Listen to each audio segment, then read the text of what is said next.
Billionaire son didn't hear a single word since he was born. But this maid did unthinkable miracle. Evan had never heard a single word in his life. Not a whisper, not a laugh, not even the soft rustle of leaves outside. The mansion was full of people, but it felt empty and quiet. His father, Mr. Bennett, a proud billionaire, had tried everything: doctors, specialists, machines, but nothing worked. Every day was the same, still, cold, and lonely.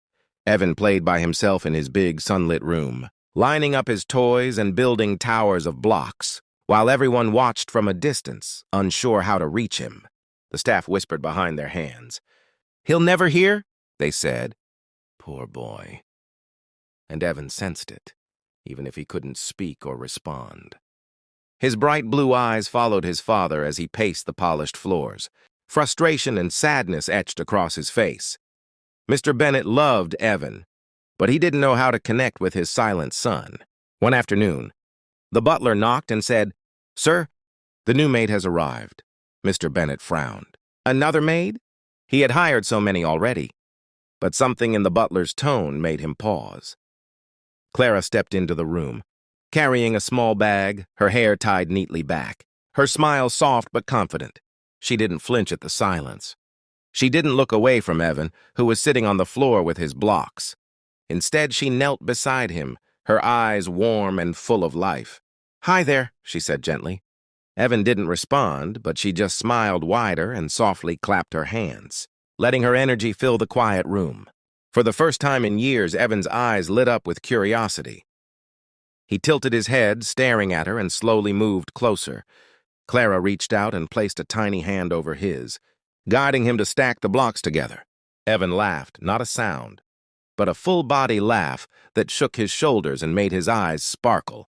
Mr. Bennett watched from the doorway, his heart tightening. There was something different about this maid, something he couldn't name. He didn't know it yet, but Clara was about to change everything in their lives. Evan's world, silent for so long, was about to be filled with sound, laughter, and a love no money could buy. And it all started with a simple smile. Clara quickly became a part of the house, though not in the usual way a maid would. She didn't just clean or cook. She watched Evan, studied him, and noticed things no one else did. She saw the way his fingers trembled when he wanted to touch something, how his eyes followed sounds he could not hear, and how his small shoulders drooped when the silence felt too heavy. She knew he was more than just a quiet boy. He was waiting for someone to understand him. On her first full day, Clara sat on the floor with Evan again. She picked up a small drum and tapped it softly. Evan tilted his head, confused but interested. She tapped again, slower this time, and showed him how to tap back with his tiny hands. His movements were clumsy at first, but there was a spark, a light in his eyes that hadn't been there before. Clara's heart lifted. She whispered encouraging words, though she wasn't sure he could hear her. She smiled anyway. The staff watched in awe. "He's responding. Somehow," one whispered. Mr. Bennett hovered nearby, arms crossed, skeptical. "It's just a coincidence," he muttered, though he couldn't hide the flicker of hope in his eyes. Clara didn't rush. She had a secret, something she had learned in her years helping children with special needs. She believed that with patience, love, and the right guidance, Evan could hear. But she knew it wouldn't happen all at once. She started teaching him little games, clapping hands, tapping objects, feeling vibrations. Evan laughed and frowned, tried again and again, his curiosity growing. One afternoon, while Evan was stacking blocks, Clara gently placed her hand on his shoulder and said, "Listen, Evan. Feel this." She tapped the blocks, then his hand, and something miraculous happened. Evan flinched, then smiled, his body stiff with surprise. It was tiny, almost imperceptible, but it was real. He had felt something he hadn't felt before. Mr. Bennett, watching from the doorway, felt his chest tighten. He didn't understand what was happening, but he knew one thing. Clara was no ordinary maid. She had changed something inside Evan, something that might just change everything in their lives, and for the first time, the mansion felt alive. The quiet was no longer heavy. It was full of possibility. It happened on a bright morning that smelled of fresh flowers and sunshine. Clara sat beside Evan on the soft carpet, her eyes shining with excitement.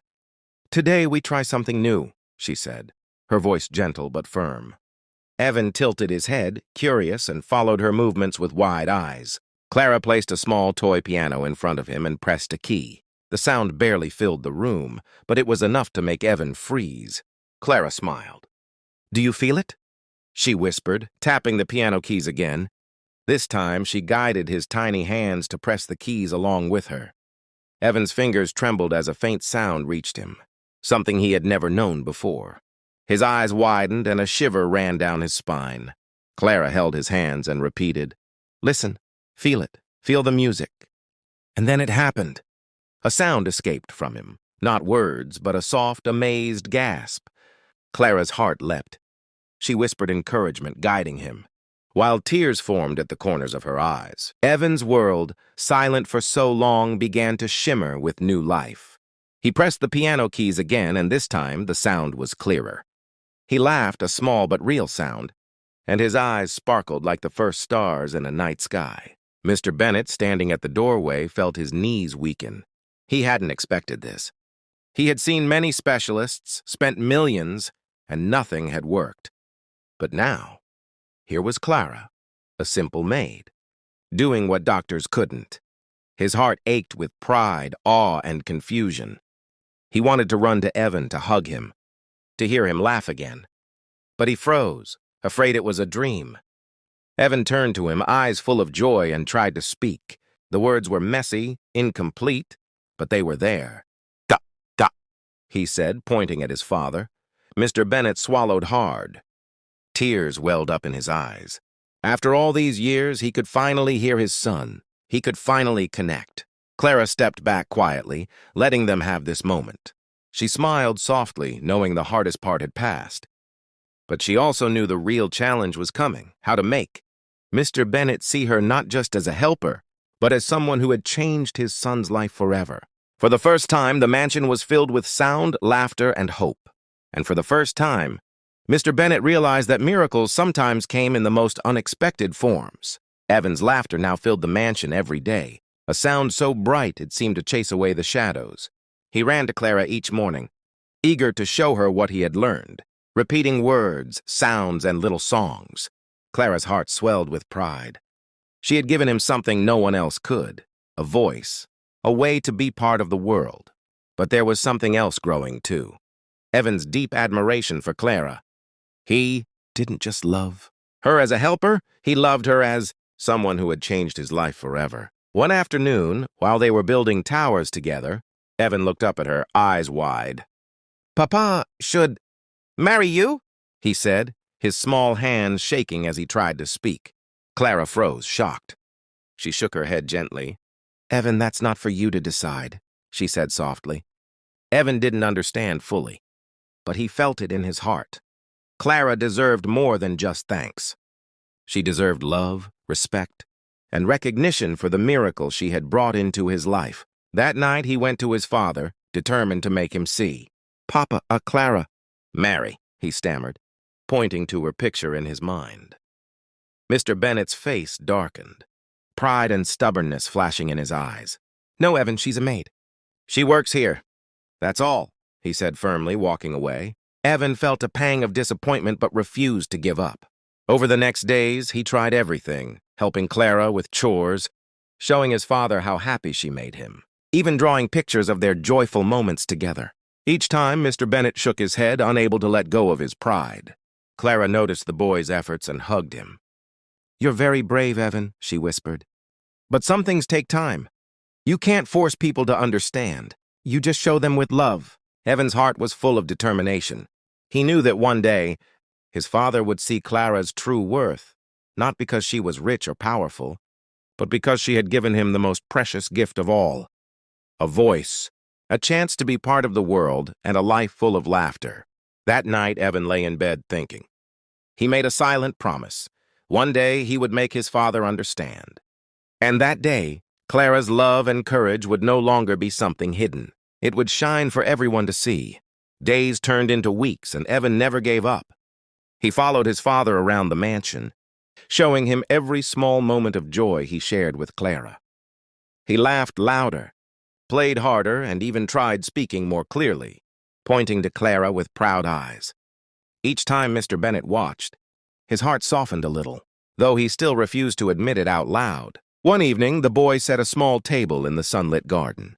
He placed flowers, drawings, and little gifts he had made for Clara. He ran to his father, tugging at his sleeve. "See all she do for me," he said, his voice trembling with hope. Mr. Bennet looked down at his son, at the sparkle in his eyes, and finally something clicked. He saw the love, the gratitude, and the magic that Clara had brought into their lives. Clara walked into the garden, surprised by the little celebration. Her eyes filled with tears when she saw what Evan had done. She knelt down beside him, hugging him tight, and then looked up at Mr. Bennet. The billionaire's eyes were wet. I was wrong," he said, his voice thick. "You've given us everything." Evan clapped his hands excitedly. "Papa, Mary." "Clara," he said, his words spilling out with joy. Mr. Bennet hesitated, but seeing the love in both their eyes, he smiled, a real warm smile. The first one in a long time. "Yes," he said softly. "If you make him this happy, Clara, you deserve more than I can ever give in words." Tears rolled down Clara's cheeks as she hugged them both. The mansion, once silent and cold, now rang with laughter, chatter, and music. Evan ran through the hallways, testing his voice, calling out, "Clara! Papa!" His father laughed, joining him, and for the first time the house felt alive, full of warmth, love, and joy. Later, as the sun set, Mr. Bennet watched his son and Clara walking hand in hand, realizing that life's most valuable treasures weren't wealth, power, or pride. They were love, loyalty, and the courage to care for someone with your whole heart. Evan squeezed Clara's hand and whispered, "Thank you for everything." Clara smiled and ruffled his hair. "No, my brave boy," she said. "Thank you for teaching me how powerful love can be." And in that moment, the mansion wasn't just a house, it was a home full of sound, laughter, and a love that would never be silenced again.